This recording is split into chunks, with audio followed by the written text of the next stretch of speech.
నేను కొత్త కుప్పాన్ని చూస్తున్నాను.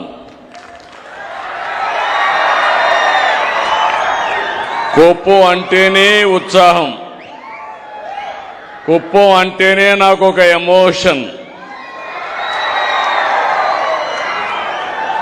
48 ఏళ్లు రాజకీయాల్లో ఉన్నాను. 8వ సారి మీరు నన్ను ఎమ్మెల్యేగా ఎన్నుకున్నారు ఈ నియోజకవర్గం నుంచి. 4వసారి ముఖ్యమంత్రి అయ్యాను.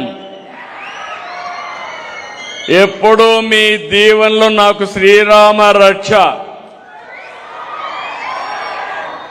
నేను ఎక్కడున్నా, ఏ స్థాయిలో ఉన్నా, నా మనసు మాత్రం కుప్పం మీదనే ఉంటుంది, కుప్పం ప్రజలతోనే ఉంటుంది.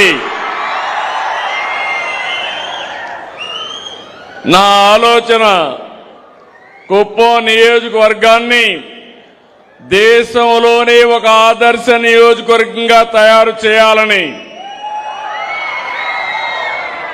ఒక పక్క సంక్షేమం, ఒక పక్క అభివృద్ధి, ఇంకొక పక్క సుపరిపాలన, ఈ 3 కలిపి హెల్తీ, వెల్తీ, హ్యాపీ సొసైటీ ఉండాలనేది నా దృఢ సంకల్పం అని మరొకసారి మీ అందరికీ విజ్ఞప్తి చేస్తున్నా.